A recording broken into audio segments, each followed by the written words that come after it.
Water, earth, fire, air. What if he doesn't have the guts to take out my father? What if he loses? Welcome to WatchMojo.com, and today we're counting down our picks for the top 10 Avatar: The Last Airbender episodes. Well, that's okay.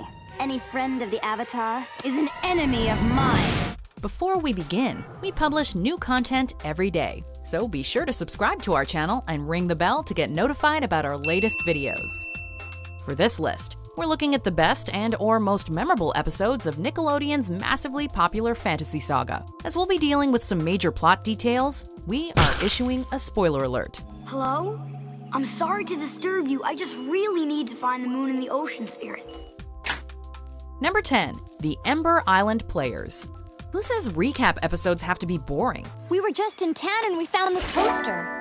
What? This Season 3 episode sees our heroes attending a play based on their own adventures. What follows are a ton of hilariously meta, self-deprecating jokes by the writers. One of these even pokes fun at a particularly ill-received episode from Season 1. The actors are also playing parodies of the characters. It just gave me so much hope!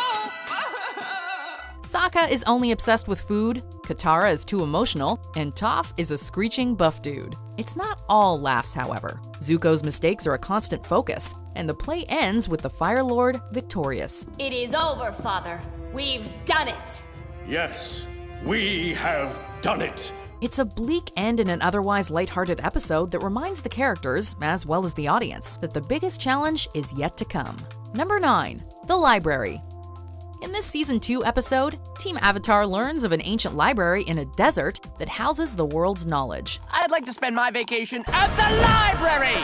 Sokka's plans to find a weakness in the Fire Nation starts as an intriguing world-building episode. But when the giant owl spirit who lives there decides to sink his library once he learns of their violent plan, it turns into an edge-of-your-seat thrill ride. What are you doing? I'm taking my knowledge back. No one will ever abuse it again. Adding to the mayhem is a group of bandits who kidnap Appa, as Toph is trying to stop the library from sinking. Although their plan proves successful, it comes at a heavy cost. And seeing Aang lose his closest friend leaves us wondering if it was worth it.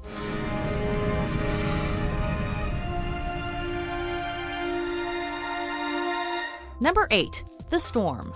Taking place halfway through Season 1, this marked the moment where the show went from children's cartoon to something much more. We need you, Aang.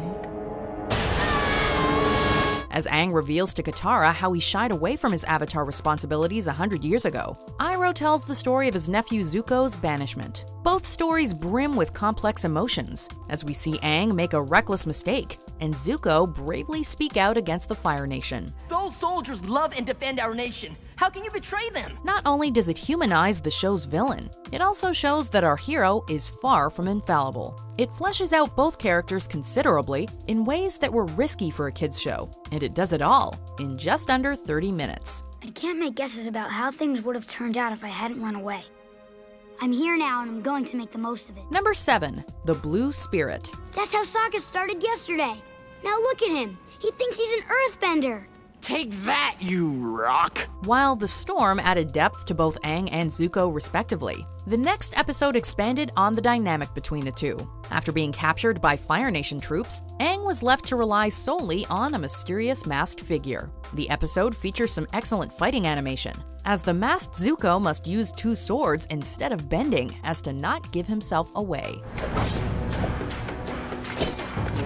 Though the audience was unaware of it at the time, this would mark the first of many Aang-Zuko team-ups, and the two would work surprisingly well together.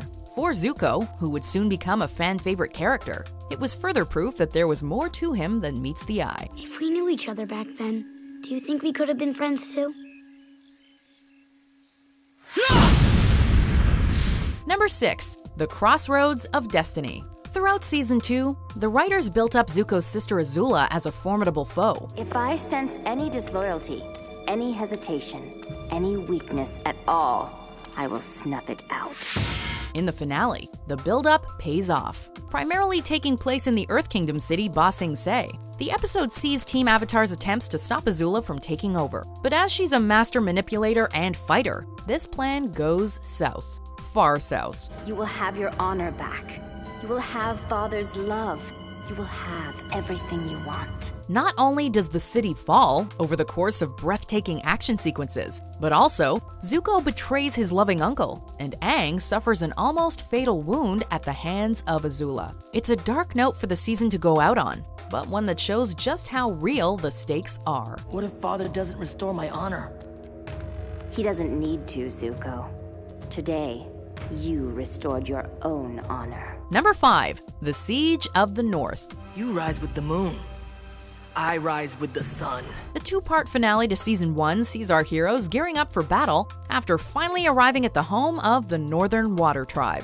This finale is packed to the brim with the sort of stuff that fans were craving. Everyone from Zuko to Katara gets satisfying ends to their respective character arcs, not to mention the touching yet tragic romance between Sokka and Yue. No! She's gone. It expands on the lore of the world as well, with the inclusion of the spirit world that Aang visits while meditating. The creative team also saved the most visually impressive action sequences for the end of the season, as we see Aang go full-on Avatar state.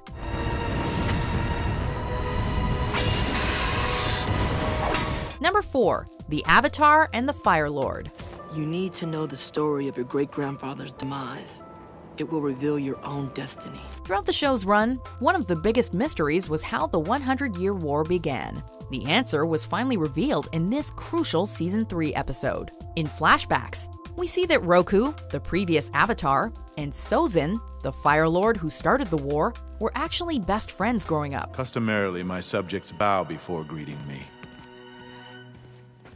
But you're the exception. As you might have guessed, the two grew apart once Roku learned of Sozin's desire to expand the Fire Nation by conquering others. It's a tragic tale that features fantastic world building and storytelling. It's also a pivotal point in Zuko's arc, as it's revealed that he is related to both Sozin and Roku. Why are you telling me this? Because understanding the struggle between your two great-grandfathers can help you better understand the battle within yourself. Number 3. The Tales of Ba Sing Se. Only Avatar could make a filler episode one of the best of the series. After finally arriving at the Earth Kingdom city, this episode follows each character on separate adventures around town. Toph and Katara get makeovers, Sokka tries to impress some female poets, and Zuko goes on a date. The episode mostly exists to build up characterization in fun situations, and is successful at that. It's pronounced with an aka. Young ladies, I rocked ya! But the emotional weight comes from Iroh's segment. After helping some citizens, it's revealed that it's the birthday of his son, who died in combat. Happy birthday, my son. If only I could have helped you. As if that wasn't sad enough, this segment was dedicated to Mako, the recently deceased voice actor of Iroh. What a gut punch. Number 2. Zuko Alone.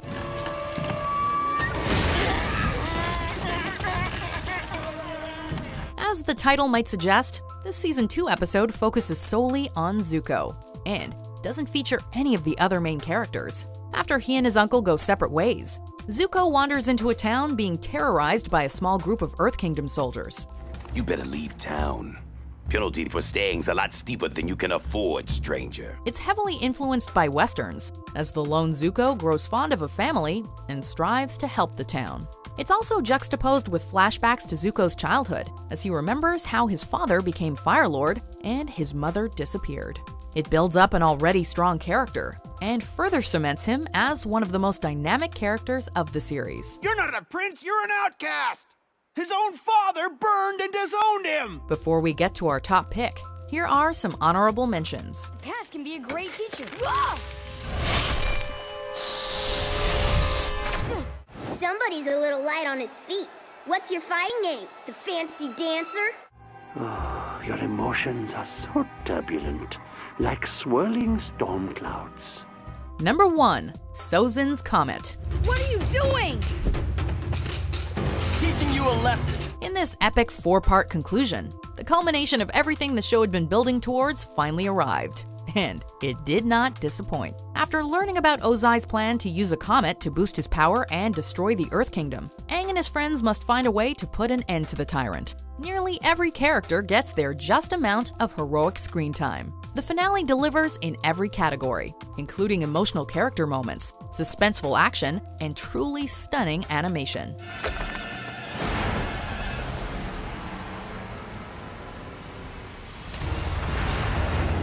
In the end, Aang defeats Ozai without sacrificing his peaceful ideals. And the world knows harmony, as Zuko takes over the throne. It's not only a powerful finale, but also a satisfying one.